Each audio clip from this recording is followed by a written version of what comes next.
महायुतीचे उमेदवार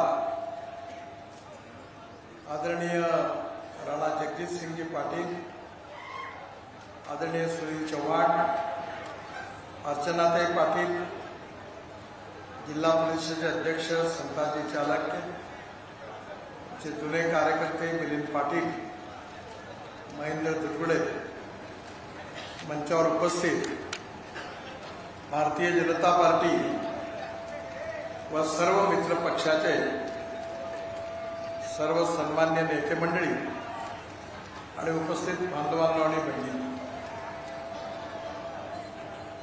तुळजापूर मतदारसंघातच केवळ जी 7 कामं मंजूर आहे त्याची किंमत 5,000 कोटी रुपये आहे। नळदुर्ग मतदारसंघामध्ये तुळजापूर ते नळदुर्ग हे जे काम आहे हे मला अतिशय सांगताना आनंद होतोय की हे काम मंजूर झालेलं आहे, निविदा निश्चित झालेली आहे आणि इलेक्शन संपल्याबरोबर या कामाची सुरुवात होईल असा विश्वास मी आपल्या सगळ्यांना देतो। नळदुर्ग ते अक्कलकोट NH 652 याच्या दुपदरीकरणाची लांबी 40 किलोमीटर, किंमत 282 कोटी रुपये। यात बऱ्याच अडचणी आल्या। हा मूळ रस्ता विलेज रोड असल्यामुळे या ठिकाणी ROWची अडचण होती। महाराष्ट्र सरकारच्या रेकॉर्डमध्ये जमीन ॲक्वायर्ड होती, पण शेतकऱ्यांनी काम अडवल्यामुळे त्या ठिकाणी जमीन ॲक्विजिशनची अडचणी निर्माण झाल्यामुळे 4 वर्षापासून काम रखडलं होतं।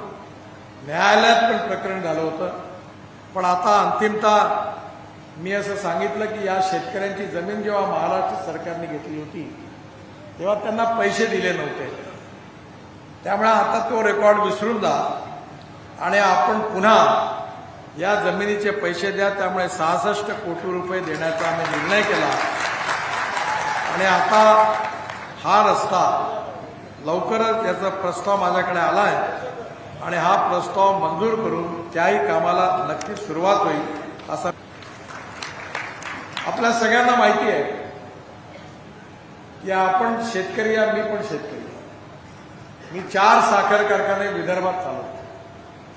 तुमच्या इथे साखर कारखाना चालवणं सोपी आहे, कारण पश्चिम महाराष्ट्र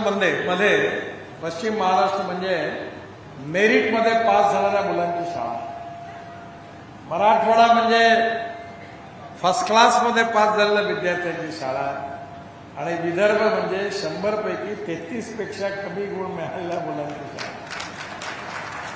आमच्याकडे 22 साखर कारखान्यांनी दिवाळं पिटलं, संपले आणि मी एकटा आता 4 कारखाने चालवतोय। दरवर्षी 30 कोटी रुपयाचा घाटा होता,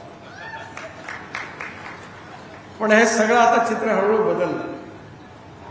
याचं कारण या देशामध्ये मी 2004 पासून इथेनॉलचा सातत्याने प्रचार करतो। ज्यावेळी अटल बिहारी वाजपेयी देशाचे प्रधानमंत्री होते त्यांनी राम नाईकांच्या नेतृत्वाखाली एक शिष्टमंडळ ब्राझीलला पाठवलं होतं आणि त्या शिष्टमंडळाचा प्रतिनिधी म्हणून मी पण गेलो होतो। मी डोळ्यांनी बघितलं की उसाच्या रसापासून झालेल्या इथेनॉलपासून तिथल्या गाड्या चालतात आणि मी सातत्याने 2004 पासून त्याचा फॉलोअप केला। आमच्या सरकारने इथेनॉलला प्राधान्य दिलं आणि इथेनॉल घेतलं म्हणून साखर कारखानेवाले आणि शेतकरी आणि कारखान्याच्या संख्याला घासून राहिले, नाही तर सगळे लंबे झाले असते, सगळे कारखाने पिटले गेले असते। गाडी आहे ती 60% वीज तयार करते चालताना आणि इथेनॉलचा भाव 60 रुपये लिटर आहे, पेट्रोलचा 120 रुपये लिटर आहे आणि त्यामुळे मायलेजचा पेट्रोलच्या तुलनेत विचार केला तर पेट्रोलचा भाव 25 रुपये लिटर होतो। आणि आता मीच ट्रान्सपोर्ट मंत्री आहे आणि मी फोकराड मारणारा नेता नाही आहे। मैं जो कहूंगा वो डंके की चोट पर पूरा करके दिखाऊंगा। आता केवळ टोयोटो नाही, आता टाटा, महिंद्रा, सुझुकी, हुंडाई या सगळ्या कंपन्यांनी आता फ्लेक्स इंजिन म्हणजे इथेनॉलवर चालणाऱ्या मोटरी लवकरच 6 महिन्यात लॉन्च करण्याचा निर्णय घेतला. त्यामुळे आता पुढे तुम्ही इलेक्ट्रिक, इथेनॉल आणि हायड्रोजनची गाडी विकत घ्या. पंडित जवाहरलाल नेहरू जेव्हा देशाचे मंत्री झाले, प्रधानमंत्री, त्यांनी रशिया प्रेरित अर्थनीती स्वीकारली, पण तिथेच आपल्या देशाचा नुकसान झालं. या देशामध्ये गावांची स्थिती अशी होती की गावामध्ये जायला रस्ता नाही, प्यायला पाणी नाही, शेतकऱ्याच्या शेतीला पाणी नाही, गावात दवाखान्याची सोय नाही, गावामध्ये शेतकऱ्याच्या भावाला किंमत नाही आणि तरुण मुलाच्या हाताला काम नाही. या देशामध्ये मी जेव्हा महाराष्ट्रात मंत्री होतो त्यावेळी माननीय अटल बिहारी वाजपेयीजींनी मला बोलावलं आणि त्यांनी मला सांगितलं की या देशात खेड्यांना जोडणारी, रस्त्यांनी जोडणारी योजना तू तयार कर.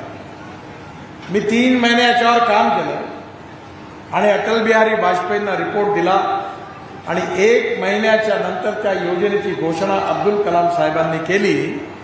त्या योजनेचं नाव आहे प्रधानमंत्री ग्राम सडक योजना. तुमच्याही भागात ज्या गावात रस्ते झाले ते या प्रधानमंत्री ग्राम सडक योजनेमुळे झाले. गावामध्ये रस्ते नव्हते, ते अटल बिहारी वाजपेयींनी केले. 6.5 लाख गावापैकी 3.5 लाख गावांना मजबूत रस्त्यांनी जोडण्याचं काम हिंदुस्थानच्या इतिहासात कोणा नेत्यांनी केलं असेल तर त्याचं नाव अटल बिहारी वाजपेयी आहे.